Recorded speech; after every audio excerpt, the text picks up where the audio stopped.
Y bueno, este es un tema que a mí últimamente me ha gustado porque pues a veces nos ha hecho falta tener nuestro código de ética en medicina transfusional. Conocemos muchas veces cuáles son los valores, cuáles son los principios, pero ¿realmente los estamos aplicando?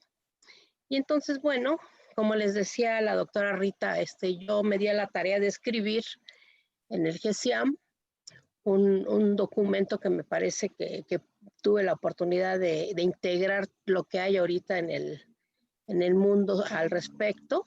Hay muchas cosas todavía que discutir, por supuesto.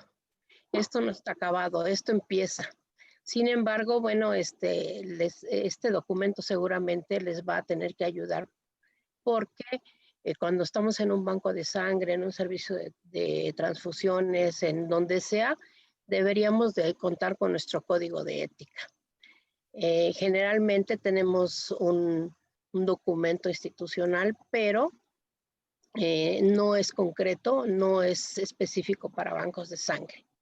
Y entonces, ¿por qué, ¿por qué tan importante estos aspectos éticos?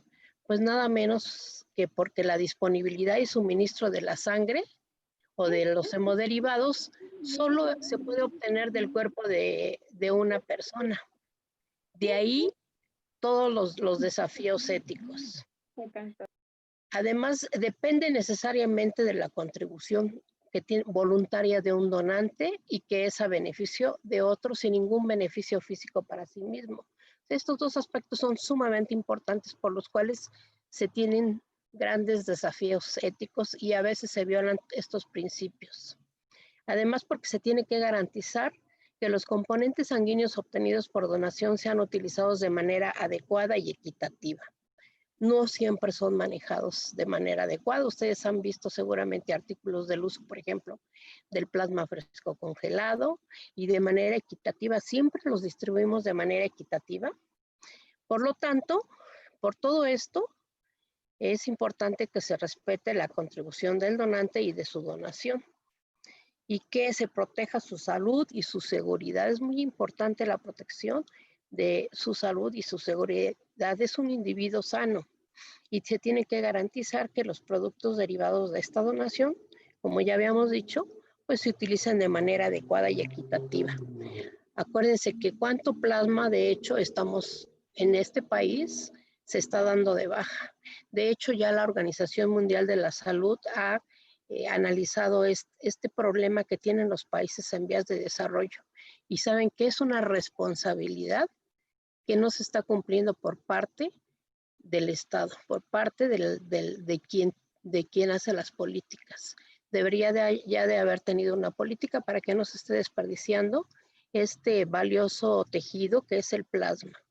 Entonces, bueno, nada menos que por eso entramos en muchos desafíos éticos. Y es por ello que los principios bioéticos que seguramente ustedes han oído y que son muy importantes considerar, no solo en el paciente, sino también en el donador y en quien administra los servicios de sangre, que es el Estado, que es la Secretaría de Salud, que son los servicios de sangre, tienen que tener siempre en cuenta estos principios bioéticos, que es la autonomía, la beneficencia, la no maleficencia, la justicia y la dignidad. Y que precisamente cuando se tiene un dilema ético es cuando se tiene que hacer y proporcionar una base racional para una toma de decisión. En ocasiones no necesariamente la ley siempre está de acuerdo con estos principios bioéticos. A veces choca la legislación con estos principios éticos o a veces chocan estos principios, la autonomía versus la justicia. ¿Qué es justo? ¿Es justo que no lo transfunda o voy a dejar que sea autónomo en su toma de decisiones el paciente? Entonces, cuando existen estos dilemas éticos es cuando son muy importantes analizarlos. Y bueno, ustedes conocen que hay mucha información de todos estos aspectos éticos, pero concretamente para para bancos de sangre, para servicios de sangre. Esta resolución fue un hito, la resolución 2872 de la Asamblea Mundial de Salud sobre la utilización y el suministro de sangre y productos sanguíneos. En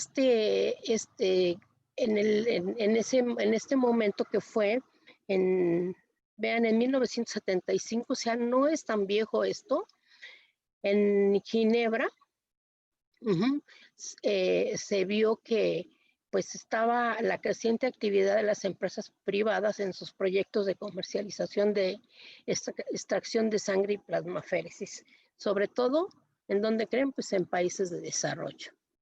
Y entonces, también la situación de los donadores pagados o remunerados, en lugar de donadores voluntarios, y que definitivamente pues siempre tuvieron mayor riesgo de transmisión de infecciones transmitidas por transfusión y de consecuencias nocivas para la salud de los donantes de sangre o plasma. O sea, también había consecuencias cuando se hacía muy frecuentemente esta donación de sangre o plasma en este tipo de donadores remunerados. Y no solamente se ponía en juego la seguridad, sino también se ponía en juego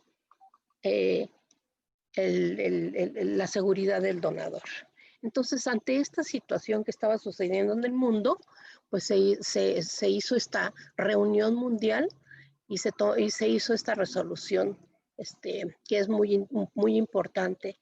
¿Qué fue lo que pasó en México en ese contexto? A lo mejor los países que escriben, que más escriben y que son países desarrollados, pues no tuvieron este problema, pero sí lo tuvimos y lo tuvieron varios países. En el caso de México, por ejemplo, en 1986 los donantes remunerados, vean, tenían de 10 a 100 veces más infectados por VIH versus donadores familiares o voluntarios. A mí todavía me tocó ver esta parte, es la colita de donadores remunerados. Y en verdad que donaban y siempre trataban de saltarse todos los candados, ¿no? Entonces, posteriormente nosotros también aquí en México vimos la cantidad de donadores remunerados, que eso no se los puse aquí documentado, que estaban infectados por el virus de la hepatitis C también. Entonces, y esto no solamente repercutió a nivel del donador, sino también a nivel de los pacientes, sobre todo los pacientes hemofílicos.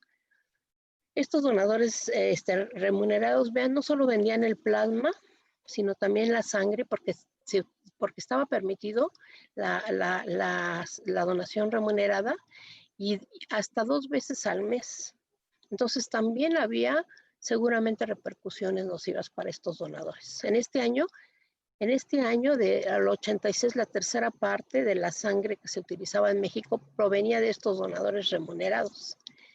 Y vean, finalmente en este escenario nacional nunca se protegió al donador. O sea, el donador se infectó y ya los bancos de plasmaféresis se acabaron, ¿verdad? De donadores remunerados, pero no protegieron al donador. No hubo reparación del daño. ¿Dónde quedó la no maleficencia, que es uno de estos principios? Y por supuesto, que el bienestar del donante no prevaleció, porque esa es una máxima en estos aspectos éticos. Siempre debe prevalecer el bienestar del donante. ¿Y qué pasa actualmente? Los donadores de plasma remunerados creen que representa una forma de explotación aún. Se les protege de los posibles daños para su salud, sobre todo a largo plazo, o simplemente un posible daño cuando tiene un efecto adverso y tiene que entrar a quirófano, o un síndrome comportamental donde lo tiene que ver el neurólogo y tiene que tener un seguimiento y un manejo a largo plazo. ¿Realmente estamos cumpliendo con estos principios éticos en el donador? Yo creo que tenemos una asignatura pendiente todavía con los donadores de plasma remunerados, que todavía pasan, por ejemplo, en el caso de México, pasan a Estados Unidos a seguir vendiendo su plasma. Entonces, realmente se ha se ha hecho la tarea, no nada más por los países en vías de desarrollo como México, sino también los países desarrollados que son quienes siguen comprando pues el plasma. Y bueno, entonces esta resolución, al ver toda esta situación, promueve el desarrollo, insta a los miembros de esta asamblea a que promuevan el desarrollo de servicios nacionales de sangre basados en la donación voluntaria y no remunerada. Vean desde cuándo viene esta situación de promover la donación voluntaria no remunerada. Todavía hay 1 o 2 países, si no me equivoco, en Latinoamérica que tienen donación remunerada. Promulgar una legislación efectiva. Pues nosotros tuvimos entonces, posteriormente, la primera norma oficial mexicana, que era la 003, no sé si algunos de ustedes se recordarán, y tomar otras acciones para proteger y promover la salud de los donantes de sangre y de receptores de sangre. Establecer cooperación entre países y desarrollar buenas prácticas de fabricación, específicamente para sangre y componentes sanguíneos para proteger la salud de los donantes y los receptores. Yo creo que en este último punto pues está bastante desarrollados. Hay estándares, de hecho, de la OMS extraordinarios, que nosotros, por ejemplo, para la farmacopea, pues siempre se considera todas estas buenas para la fabricación de hemoderivados, para la fabricación, estas buenas prácticas de manufactura. Entonces, también insta a estos países a seguir estudiando la práctica de la plasmaféresis, incluidos los peligros y las implicaciones éticas, en particular en los países en desarrollo. Yo les comentaba, y no será todavía una asignatura pendiente. Recordar, después, otro documento muy importante. Hay muchos documentos, de hecho, desde los 40, de los 70, pero este otro documento, que fue el Convenio de Oviedo, que fue hecho en España en 1997, en Oviedo, España, también fue otro parteaguas para la protección de los derechos humanos y la dignidad del ser humano, la biología y la medicina. Y vean todo lo que instó a los miembros también de esta grupa del mundo. Recordar a cada miembro del cuerpo social sus derechos y responsabilidades. Porque no solamente el donador tiene derechos y obligaciones, también el paciente, también el Estado, también el servicio de salud que se otorga. Y este convenio nos dice que se deberán proteger al ser humano en su dignidad y su identidad, y que se debe garantizar sin discriminación alguna el respeto a la integridad y a sus demás derechos y libertades. Ustedes seguramente habrán oído algunos estudios donde, por supuesto que no se garantizó la integridad de estos pacientes. Vamos a ver algunos ejemplos más adelante. Y que se debe considerar el interés y el bienestar del ser humano ante todo, ante cualquier interés que se tenga en investigación, en donación de sangre, de órganos, de lo que sea, se tiene que tener la primacía primero del ser humano. Y cada parte debería de adoptar en su legislación interna las medidas necesarias para aplicar lo dispuesto. En realidad nosotros en México pues tenemos buena legislación, falta, por supuesto, y falta actualizar, pero sí se tiene buena legislación. Hay otros países que realmente de Latinoamérica que les hace falta mucho y que se soportan en nuestras normas, en nuestra farmacopea mexicana.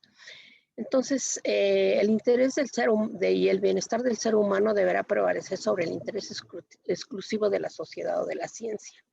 O sea, primero, el no hacer daño al ser humano. Antes de acabar mi protocolo, antes de tener mis donadores, mi suministro adecuado, siempre tiene que prevalecer la primacía del ser humano. Y acceso igualitario a los beneficios de la sanidad. pues ahí les puse, todos deberían de tener el acceso igualitario a estos beneficios: sangre irradiada, sangre leucodepletada, etcétera, ¿no? Situaciones que no a nivel nacional, todos los bancos tienen. Y esta es una responsabilidad del Estado. Una intervención en el ámbito de la sanidad solo podrá efectuarse después de que la persona afectada haya dado su libre e inequívoco consentimiento. Este documento es muy importante en esta parte de la autonomía. Aparece muy concretamente la necesidad de que se tiene que tener ante cualquier procedimiento que se realice en el humano, en la biología y en la medicina, se tiene que tener el consentimiento informado, en el cual se tiene que tener información adecuada acerca de la finalidad, de la naturaleza de la intervención, así como sus riesgos y consecuencias. Debe ser libre y explícitamente otorgado, y que debe de saber que se les puede retirar su consentimiento sin afectación a su tratamiento, y que, vean, esto es muy importante, podrá conservarse y utilizarse con una finalidad distinta de aquella solo si se ha tenido el consentimiento. Si yo lo voy a usar para control de calidad, para un reactivo, tiene un antidiego mi donador, voy a tener aquí mi reactivo. ¿Le pediste el consentimiento informado a tu donador? Si tengo un exceso de plasmas, lo voy a mandar a hemoderivados. ¿Tienes tu consentimiento informado del donador? Entonces, eso es bien importante. Si se utiliza para una finalidad distinta para la que fue la donación, se tiene que tener el consentimiento informado. Y vean, desde esta época, reparación del daño injustificado. O sea, el donador no va a pagar si tiene un efecto adverso y se fractura. El donador, entonces, reparación del daño injustificado provocado como resultado de una intervención. La persona tiene derecho a la reparación. Entonces, eso lo tenemos contemplado en nuestro Código de Ética del Donador. Toda persona tendrá derecho a que se respete su vida privada cuando se trate de informaciones relativas a su salud, factores de riesgo, todo lo que se tiene resultados de laboratorios, o sea, todo el donador es confidencialidad y respeto a su vida privada. Toda persona tiene derecho a conocer toda la información obtenida respecto a su salud si la solicita. No obstante, debe respetarse la voluntad de una persona a no ser informada. Si una persona no quiere ser informada, se debe respetar su decisión también. Y bueno, este es otro documento que también es bien importante y que habla de las cuestiones éticas de la donación, que es muy interesante. Ojalá y tengan la oportunidad de ustedes poderlo leer. Ahí está la liga, porque habla específicamente de la donación de la sangre, de células progenitoras, de órganos y tejidos. Entonces es muy interesante y es un documento del Reino Unido que incluye el análisis específico de la parte del cómo influye el reconocimiento, la recompensa y los incentivos en la donación. Y aparte, y el rol del Estado. El rol del Estado es sumamente importante porque hay situaciones en las que el servicio de sangre no puede incidir, ni tampoco el trabajador de la salud que trabaja en banco de sangre puede incidir. Son obligaciones del Estado. El Estado tiene una gran obligación en cuanto al suministro de la sangre segura. Y bueno, ya decíamos que los dilemas éticos se dan cuando hay controversia en los valores o principios éticos, cuando hay controversia entre sí, y en cualquier circunstancia de ello, pues se debe de basar en una ponderación de cada uno de estos valores. Y vean, aunque los conocemos y sabemos, pensamos que sabemos de qué se trata, no siempre se aplican. Simplemente yo les voy a pedir que ustedes vayan y revisen su consentimiento informado del donador y su consentimiento informado del paciente. Y vean si están cumpliendo como debe de ser con esos dos consentimientos. Estos son los principios éticos de la biomedicina. Ahorita los vamos a ir viendo y cada uno, el principio de dignidad es el que posee un ser humano al nacimiento. Todos los individuos nacen libres e iguales, sea masculino, femenino, de raza caucásica, de un indígena, etcétera. Todos nacen libres e iguales en dignidad y en derechos. Entonces, un ser humano posee el derecho inherente a ser valorado y a recibir un tratamiento ético. Y debe ser merecedor del respeto sin importar las diferencias. Las diferencias sexuales, las diferencias socioeconómicas, etcétera. Eso no debiera importar. La única manera de guardar el debido respeto a la dignidad de los sujetos es asegurarte que estén plenamente informados. Si yo quiero tratar dignamente al individuo, pues primero tengo que informarle. Si no desde ahí estoy partiendo con no respetar su dignidad. Tengo que informarle y además asegurarme que la información que le estoy dando es de acuerdo a su nivel cultural, a su nivel educativo, etcétera, que realmente él haya entendido. Entonces, es el principio de dignidad. Las acciones que atentan contra la dignidad también suponen una violación a la autonomía.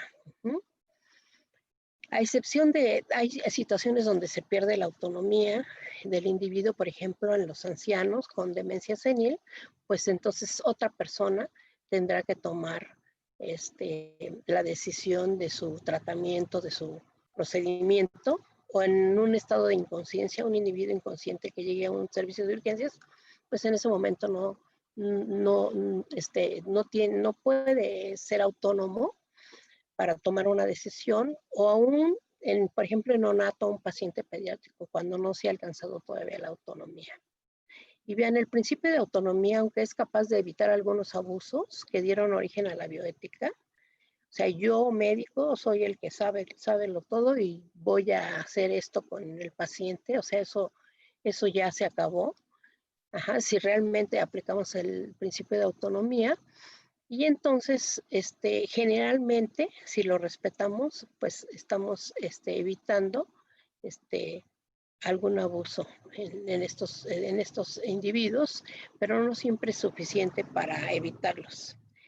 Como decíamos, se requiere también el respeto a la dignidad. Vamos a ver un ejemplo muy, muy interesante más adelante, donde vamos a ir viendo cómo es que se contraponen un principio con otro. El principio de autonomía, ya decíamos que es la capacidad racional de tomar una decisión informada sobre sí mismo sin coacciones. Entonces es el consentimiento informado, es aplicar adecuadamente el consentimiento informado, es actuar con conocimiento de causa y sin influencia externa.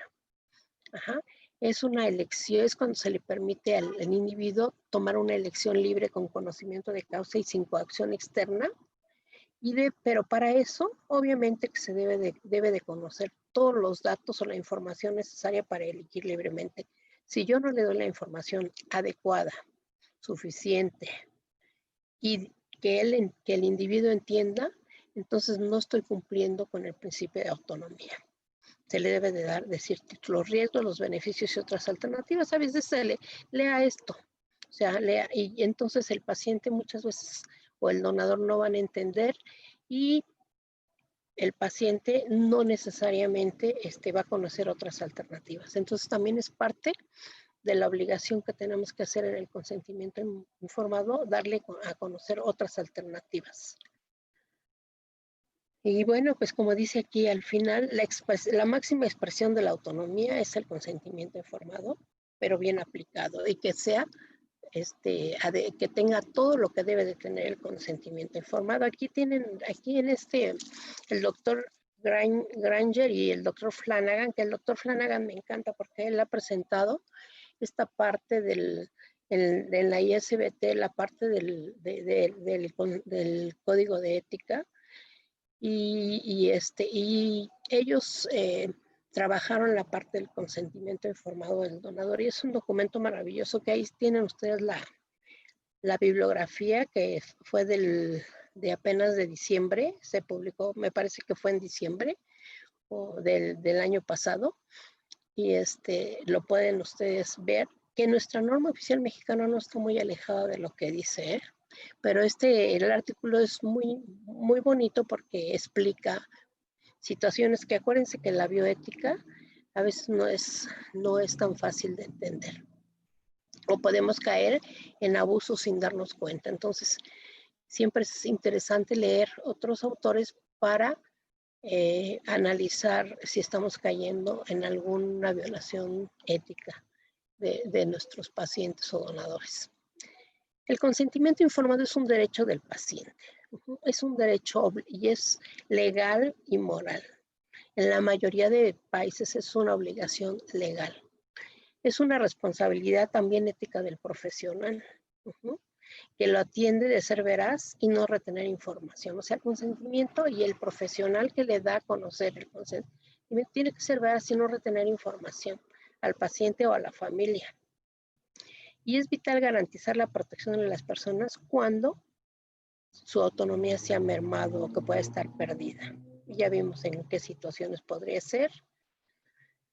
Y el principio de autonomía es lo contrario al paternalismo. Yo creo que a muchos de nosotros que ya somos más grandes, pues nos acordamos de cómo era el actual médico. Era muy paternalista. Actualmente no debe de ser paternalista.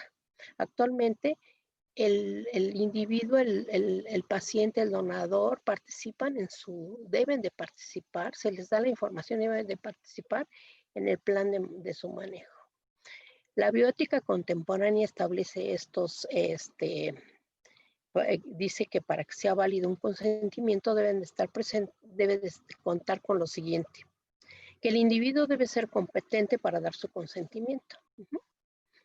No debe haber perdido la autonomía, debe ser competente.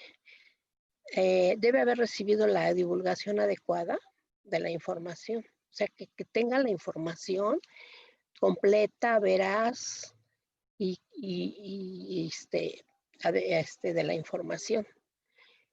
Debe ser capaz de comprender plenamente la información y debe dar su consentimiento voluntario, libre y sin coacción. O sea, un consentimiento informado debe permitir estas situaciones.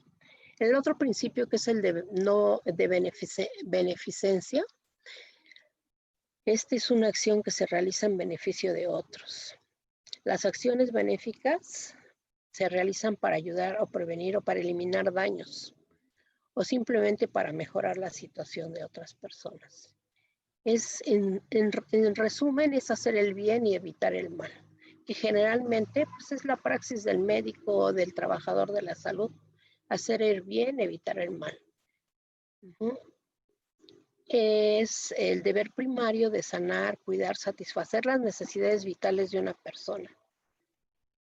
Y para que pueda darse la autonomía y la justicia es necesario el bien del paciente. O sea, no podríamos darle bien al paciente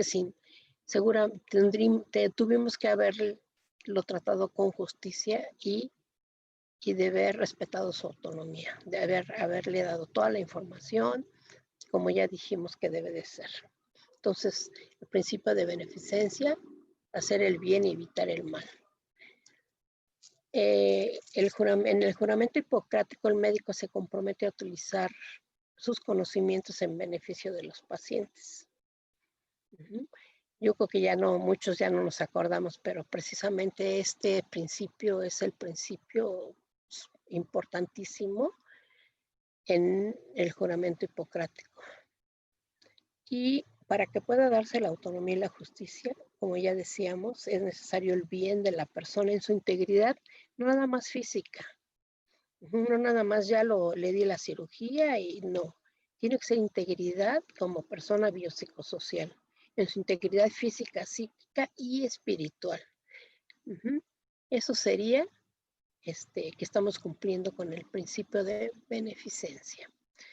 y en su situación personal, familiar y social, no en en mi concreta situación yo médico, en la del paciente.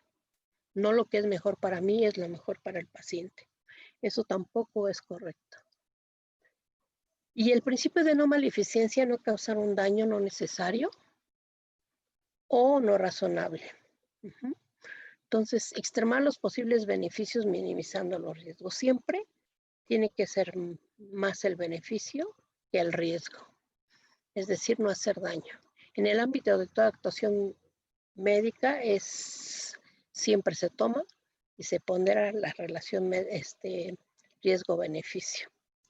Y bueno, hablando de la mala praxis, cuando se comete un error, que ya vemos ahora en medicina transfusional, pues vemos que la mayoría de eventos en hemovigilancia pues son errores, ¿no? Más del 80% son errores.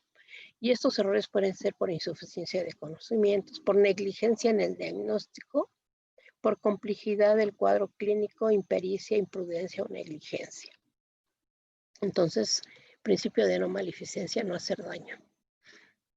Y el principio de justicia, distribución equitativa de los beneficios y las obligaciones para las personas. Distribución equitativa de todo, tanto de mis beneficios como mis obligaciones. Acceso a la salud para todos los individuos y la no discriminación, que muchas veces sí se da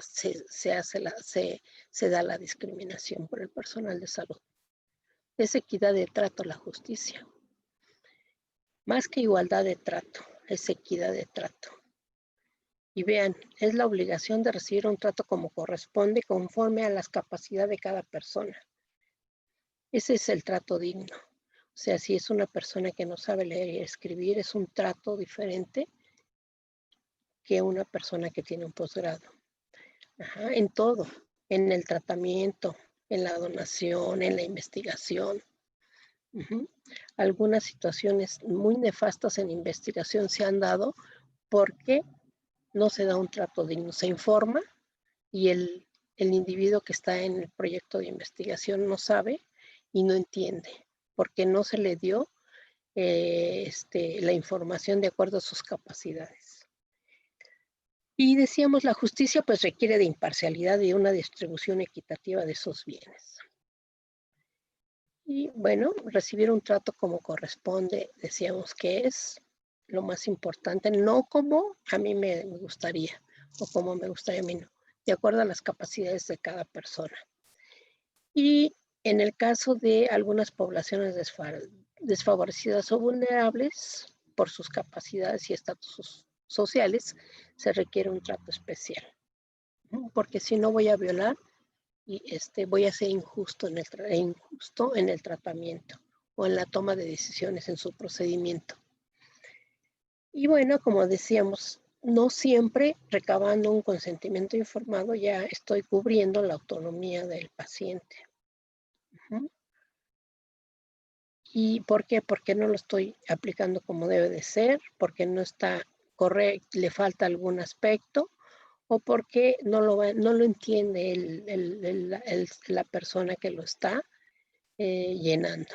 Entonces, no cumple los 4 criterios que decíamos, que en esta época contemporánea tiene que cubrir un consentimiento informado para ser adecuado y válido.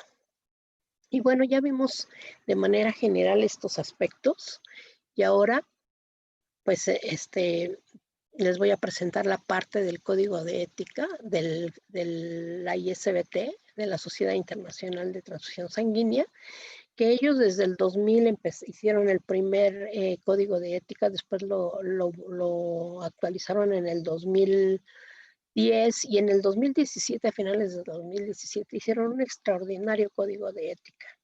Y uno de los que estuvo trabajando para ello fue el doctor Flanagan. De hecho, él hizo una presentación que a mí me encantó y pues parte de sus disertaciones pues yo las he estado tomando.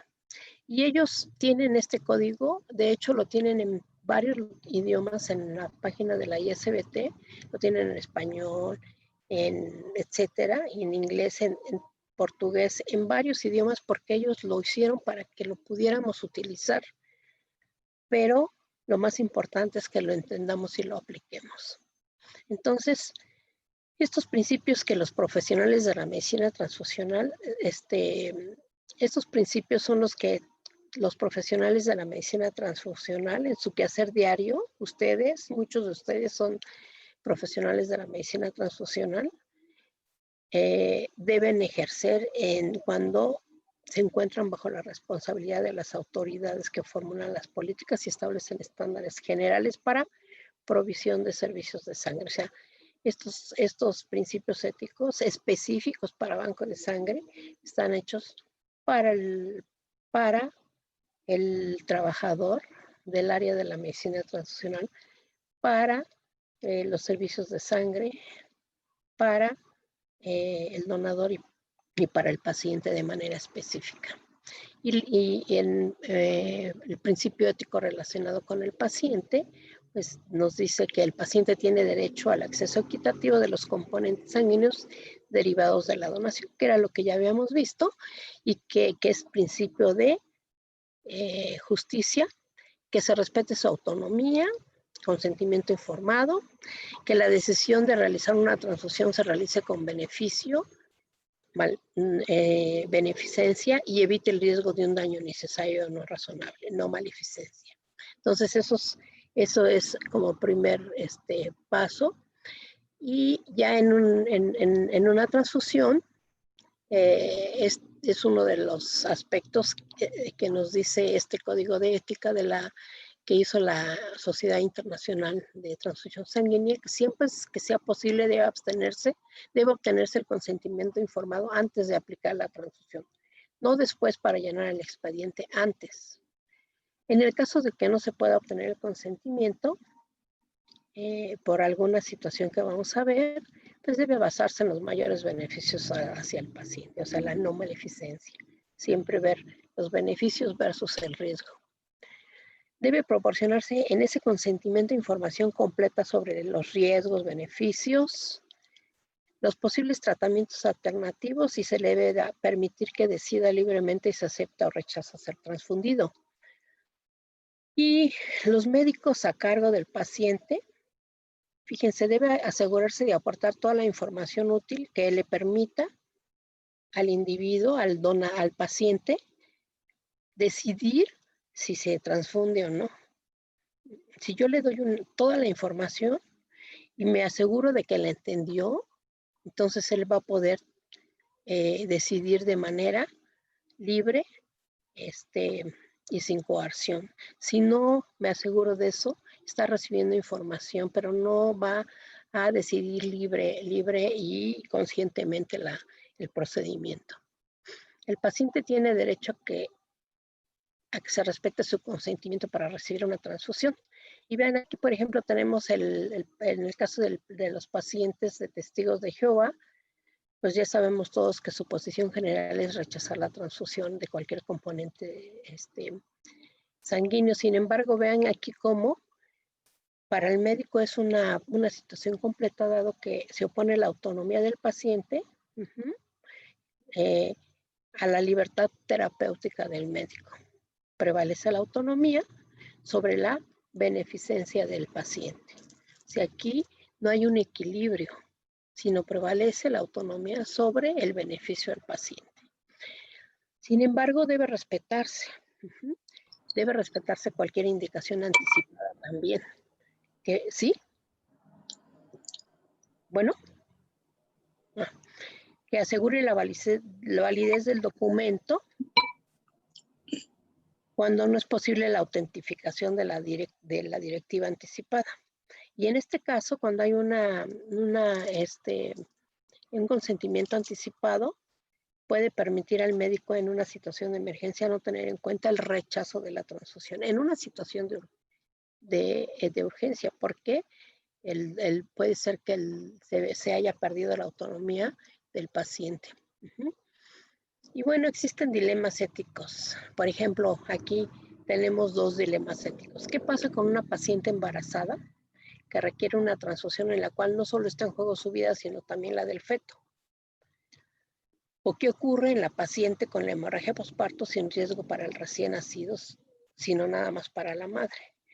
Pues en el primer caso, obviamente el rechazo es una situación compleja para el niño. Ajá. Y una tercera persona, en un supuesto caso, pudiera ignorar la voluntad de la madre, por ejemplo, el médico, para proteger al niño. Y en el segundo caso, pues no hay perjuicio al niño porque ya nació, pero pues en realidad aquí es más bien una amenaza psicológica y humana. Sin embargo, aquí no siempre en los países la legislación está de la mano con la ética. Por ejemplo, en la legislación belga, la ética no coincide con la protección del feto que está en gestación. Entonces, un feto no tiene representación legal y entonces forma parte de la integridad de la madre. Por lo tanto, la madre decide. La madre tiene autonomía soberana y ella puede decidir no transfusión, aunque sea deleterio para el niño. Y obviamente desde el punto de vista ético, nos está equilibrando la autonomía de la madre con la beneficencia del feto, que es un ser más débil. Entonces aquí es cuando entran los dilemas éticos y que muchas veces se tienen que discutir o se tienen que legislar. En el caso de Bélgica, pues está legislado de esta manera.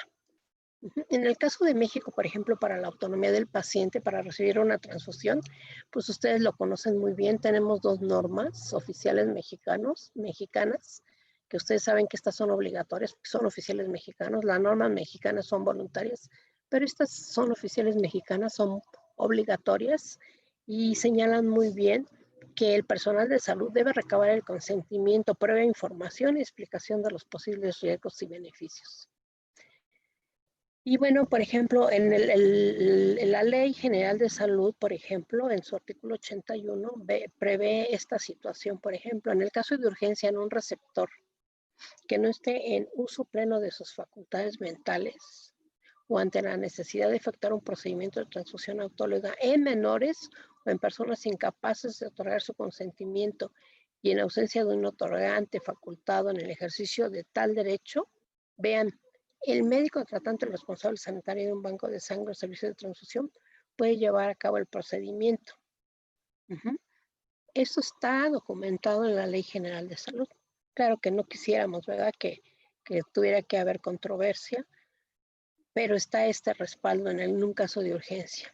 Y llevar a cabo el procedimiento, o sea, la transfusión, previa valoración del caso, siempre y cuando haya por lo menos 2 de los médicos estén de acuerdo, lleven el procedimiento y dejen constancia en el expediente clínico. O sea, esta parte, que es un aspecto también de dilema ético, pues está soportado aquí con esta parte legal y que está, no nada más, no está en la norma, sino está en la Ley General de Salud, que dicho que aprovechando, bueno, aparte de las normas, es muy importante la Ley General de Salud en su título 14, pues para también como en la legislación en servicios de sangre.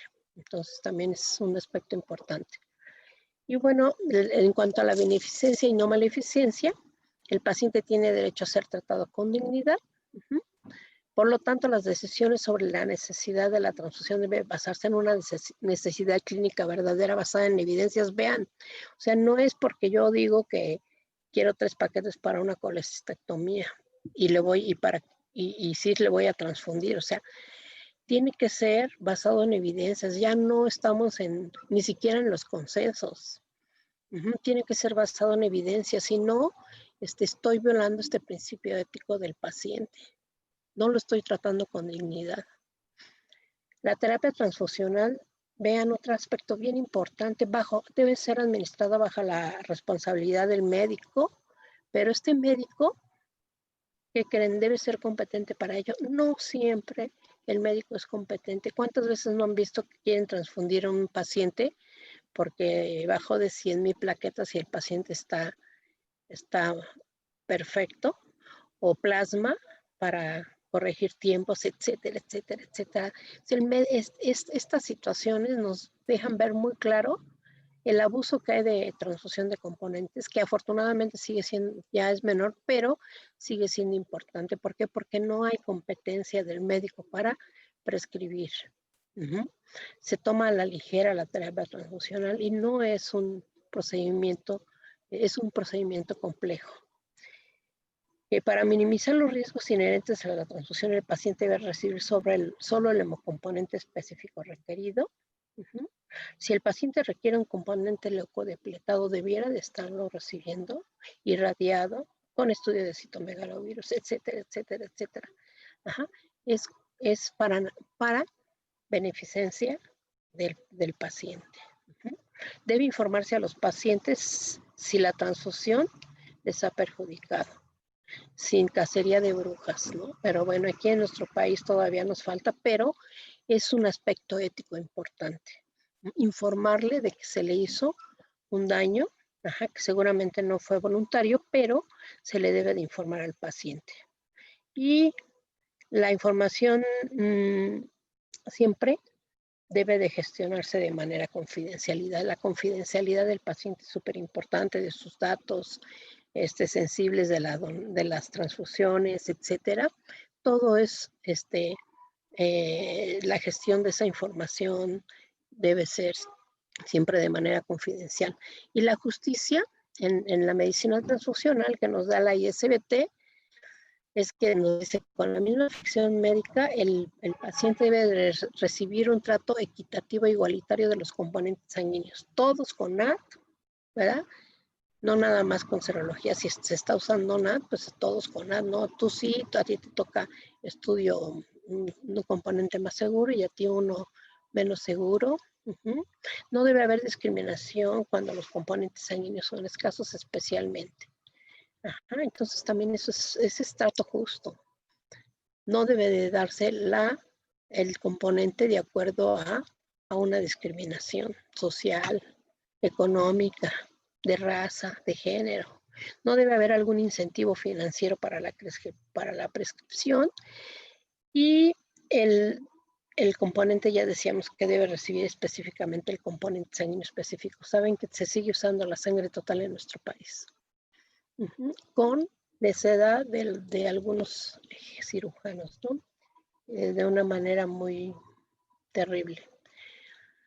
La decisión médica de la transfusión debiera basarse en mejores pruebas y tratamientos disponibles. De acuerdo a los estándares nacionales e internacionales de calidad y seguridad sanguínea, a fin de disminuir el riesgo de infecciones transmitidas por transfusión. O sea, nosotros deberíamos de estar haciendo desde hace mucho, sin estar peleando con todo el mundo, deberíamos de tener una sangre estudiada, no nada más con serología, sino también con NAT, o tener algunos ya otros marcadores serológicos adicionales que nos aumenten, que nos mejoren la seguridad transfusional. El paciente tiene derecho a ser tratado con dignidad sin importar las diferencias. Por lo tanto, la decisión sobre una transfusión debe basarse en la necesidad clínica verdadera, independiente de todo esto, ¿no? De la edad, del género, de la religión, de la preferencia sexual u otro. Y bueno, ahora los principios éticos relativos a los donantes de la ISBT, que nos marca la ISBT, es primero la autonomía y la dignidad del donante, incluyendo los candidatos a donar. O sea, el que ya no pudo donar y que se rechazó también tiene que ser tratado con la misma autonomía y dignidad. No debe ustedes, bueno, eso ya lo comentamos, que el donador no debe beneficiarse físicamente de la donación. Siempre debe registrarse, debe de regir por principios de altruismo y ausencia de ánimo de lucro, que en general en nuestro país así es. Sin embargo, ustedes saben que hay todavía donadores ocultos que no son donadores voluntarios, sino que se les sigue pagando y que, bueno, la gente que propicia esto, los familiares, pues tal vez no saben los riesgos que pueda, o no se les ha explicado los riesgos, inclusive las sanciones que hay, en caso de que se detecte que se está lucrando, que se está pagando a estos donadores. Y también un principio ético del donante es que no se debe exponer al mínimo daño posible. Y por eso se deben de aplicar las estrategias necesarias para proteger su seguridad, su salud.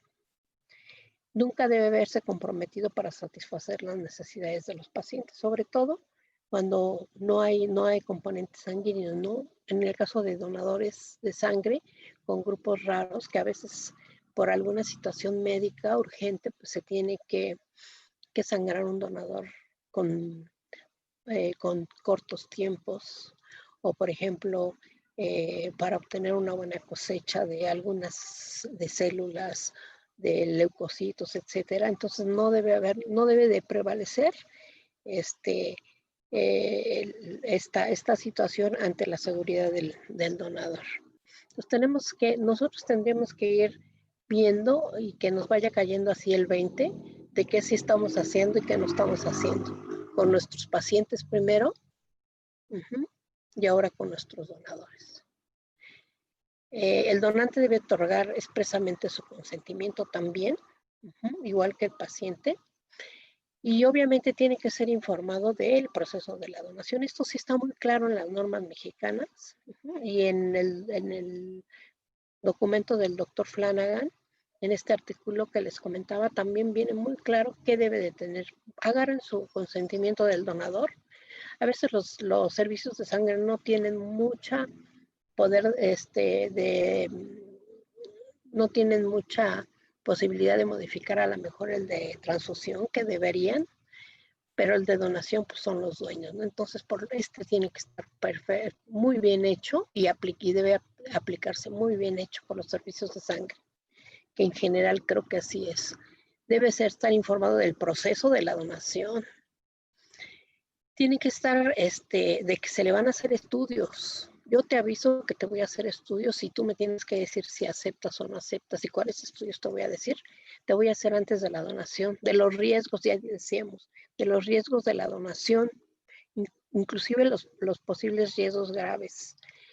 No le tengo que ocultar un riesgo grave, porque si el donador tiene un riesgo grave y él no lo firmó, voy a tener más problemas todavía.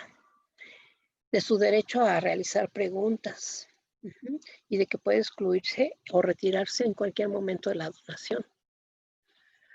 Y también algo muy importante, que la mayoría de consentimientos que yo he revisado, cuando he hecho auditorías, en general están muy bien hechos, pero les falla esta parte.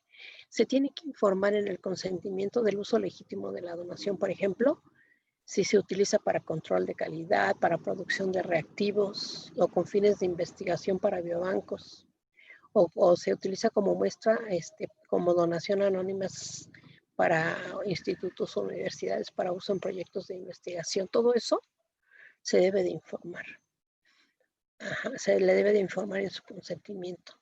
Y estoy segura que por lo menos uno de estos en sus bancos de sangre se hace. La posible utilización del excedente del plasma recuperado, que es algo de lo que les comentaba. Muchos bancos de sangre, muchísimos de nuestro país, porque no tenemos todavía un convenio que le correspondería, debería de estar correspondiendo al Estado, estar viendo esta parte por esa merma y por tirar tanto dinero. Posible utilización del excedente de plasma recuperado como subproducto de la donación de sangre total y utilizado para fraccionamiento, para producción de derivados y en su caso comercialización. Entonces esto le debo de informar yo al poner en su consentimiento informado al donante, para que si yo lo uso para cualquiera de esas situaciones, esté él informado y tome su libre consentimiento si acepta o no acepta donar. Y bueno, por ejemplo, yo les comentaba que actualmente se ha visto, aquí tienen la bibliografía que también les puse de la Organización Mundial de la Salud, donde ellos han analizado la merma que hay, los desperdicios que hay. México es uno de los países que tiene mucho desperdicio en plasma y que podría optimizarse la donación del donante. Al garantizar que esta parte valiosa de la donación no se desperdicie. Que también pudiera ser una violación a uno de estos de alguno de estos códigos. Y bueno, por supuesto, manejo confidencial de la información. Ajá.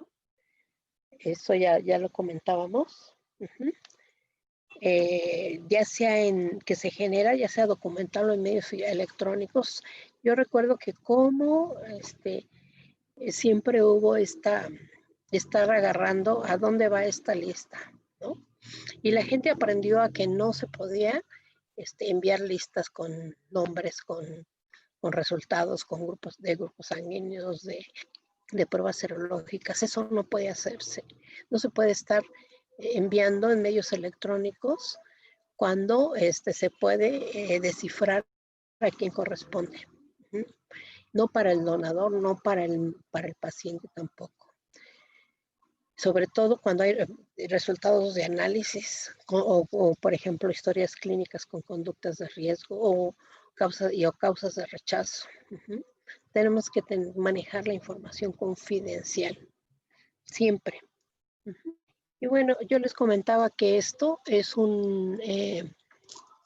el consentimiento informado, pues es un requisito legal casi y obligatorio, afortunadamente, en casi todo el mundo. Que no se aplica tan bien como debe de ser, tal vez, o está a veces incompleto, tal vez, pero es un requisito legal. Entonces, miren, por ejemplo, la FDA en Estados Unidos lo tiene como un requisito obligatorio. Ahí están los datos, también la Comunidad Europea y las directrices de la OMS también respaldan que se debe de tener consentimiento. Y en México, pues, para la donación de sangre, componentes sanguíneos y células troncales en vida es obligatorio y se requiere el consentimiento expreso, o sea, y que conste por escrito. Y está tanto en las normas oficial mexicana, la 253, en la 04 del expediente clínico y también en la Ley General de Salud. Entonces, es de observancia obligatoria y está muy completo y prácticamente está completo lo que debe de llevar en estas dos normas. Y vean, esto es muy interesante que yo les quería comentar porque, por ejemplo, la directiva de 18 de la Unión Europea y la FDA, de los estados europeos, vean, exigen que se firme una declaración, vean lo que dice, que acredite la veracidad de la información que ha proporcionado de su historial médico y de su perfil de prácticas de riesgo. Esto lo pide el consentimiento informado en la Unión Europea y en Estados Unidos. ¿Por qué? Porque el donador tiene que asumir su responsabilidad en su decisión informada de donar. Si nosotros le informamos bien al donador, entonces va a asumir su responsabilidad y es mucho más seguro que nos dé una información veraz. El código de ética de ISBT dice que el donante debe declarar expresamente, recomienda este código que el donador declare expresamente que la información que ha proporcionado es veraz y que es consciente de las posibles consecuencias que la deshonestidad en la información divulgada podría tener para un receptor. Vean la trascendencia de esto. Es muy importante porque el donador tiene una responsabilidad. Claro, nosotros tenemos la responsabilidad de informarlo y que entienda esa información y que entienda los riesgos, pero también ellos tienen una responsabilidad con el paciente. Y en México, vean, en la modificación de la Ley General de Salud de abril del 2015, en su artículo 462, vean lo que dice: se impondrá sanción, prisión de 6 a 16 años y multa a aquella persona que con intención cause infección de receptores por agentes transmisibles por transfusión de sangre y sus componentes. Si el donador mintió, etcétera, y causa una infección, tenemos este sustento legal. De acuerdo a la normatividad, el donador debe aceptar y firmar las siguientes declaraciones. La norma, la 253, nos dice esto. La Ley General de Salud nos da este fundamento legal, y la Ley General de Salud nos dice muy claro que el donador debe de firmar esto, que recibió información de todo lo que ya dijimos, riesgos, consecuencias de la donación, que leyó y entendió. Acuérdense que la norma nos dice que le damos por escrito, viene por escrito y verbal, por escrito y visual, y la información, no nada más nos dice la norma que lo hacemos, que le damos la información por escrito. Y nos está diciendo que leyó y entendió el material educativo que le fue proporcionado, que se le brindó la oportunidad de hacer preguntas, que la información aportada por el donante es a su juicio veraz y sincera. El donador ahí está firmando esto, que está de acuerdo con que se le realizan las pruebas de detección de infecciones transmitidas por transfusión, que de resultar anormales va a ser notificado, y que por propia voluntad aceptó la donación. O sea, todo eso dice la norma, que aparte de la información que le tengo de dar, él está declarando que todo eso lo firmó y lo entendió. Entonces, imagínense, tenemos que ver si todo eso lo cumple nuestro consentimiento informado. No nada más en letras, sino realmente lo estamos aplicando como debe de ser. En cuanto a la dignidad y no maleficencia, los criterios de selección del donante deben aplicarse para proteger la salud de los donantes y los receptores. Sobre todo aquí estamos hablando del donante. O sea, el donante es un individuo sano, entonces no tenemos por qué, tenemos que apegarnos a este principio de la no maleficencia y de la beneficencia. Garantizar que tenemos que garantizar que lo vamos a utilizar de manera adecuada y equitativa para tratamientos del paciente. Pero ¿qué pasa con todo la merma que estamos tirando? ¿Realmente le estamos garantizando? Esta parte debe informar a los donantes de sus responsabilidades, no perjudicar al receptor, que debe comprender los riesgos, por lo que ya habíamos dicho, y que lo que implica la donación de una sangre en periodo de ventana. Debe de entenderlo el donador y su responsabilidad ética y legal que tiene con el receptor. Debe de informar si ha sido o puede haber sido. Debemos de informar nosotros al donador si lo hemos dañado por algún fármaco aplicado, etcétera. Digo, ejemplos tuvimos muchos en nuestro país de cómo se le perjudicó al donador remunerado.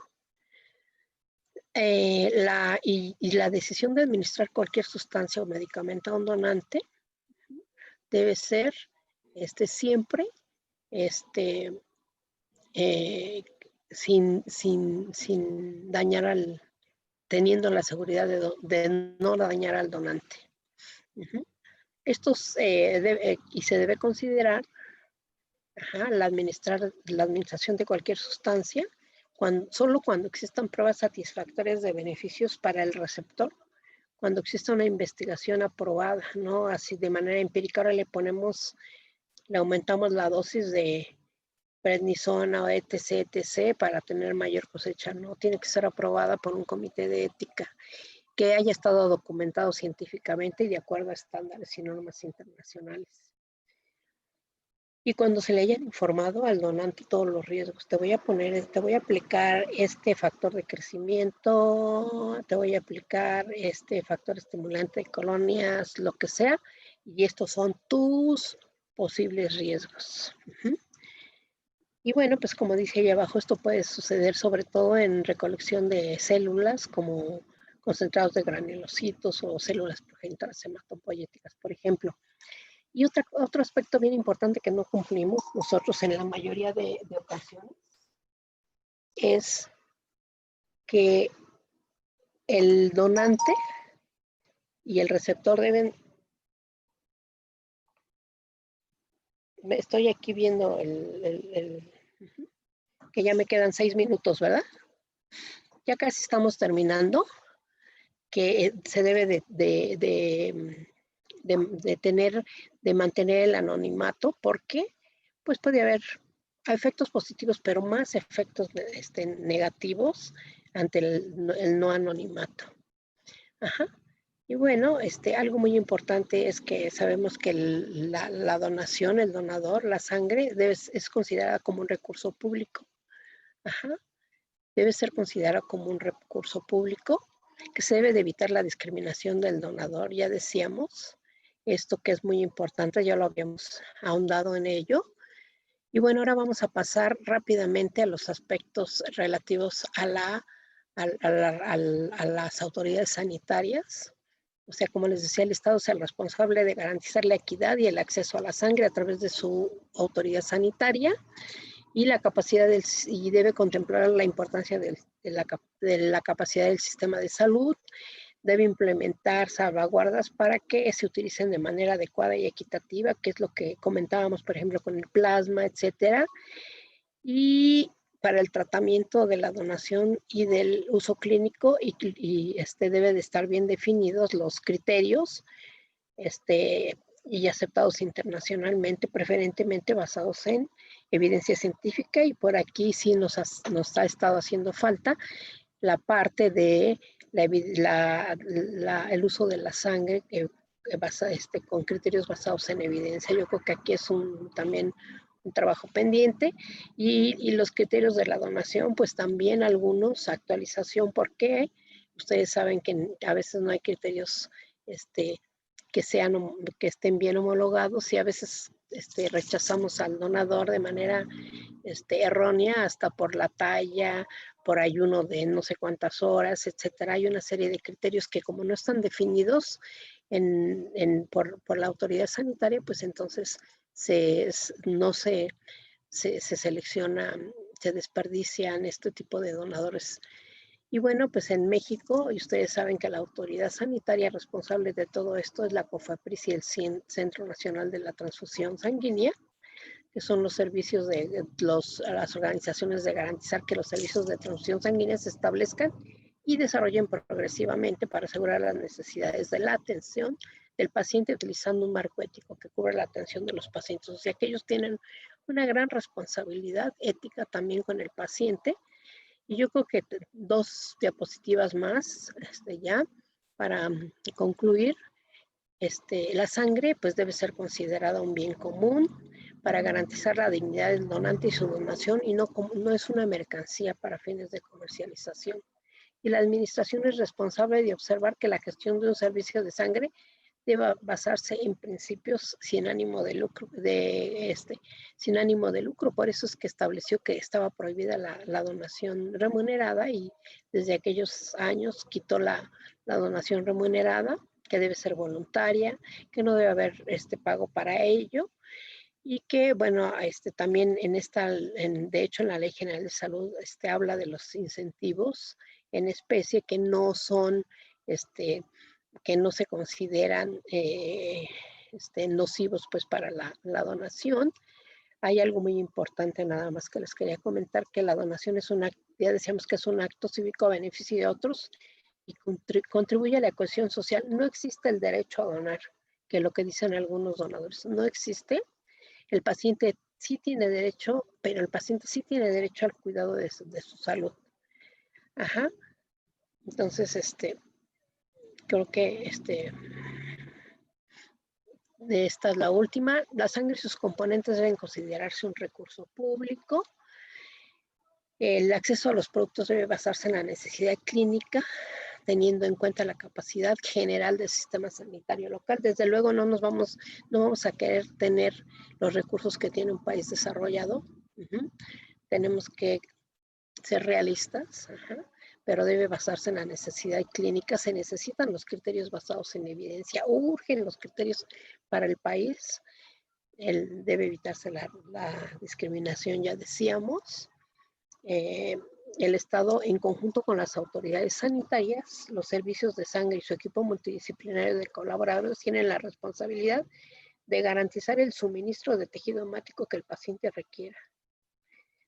deben definir, tomar acciones y dictar políticas que protejan y hagan cumplir los derechos y obligaciones de los receptores, de los donantes y de todos los involucrados. Entonces, es el principio de no maleficencia y de justicia de la autoridad sanitaria y de la administración de servicios de salud.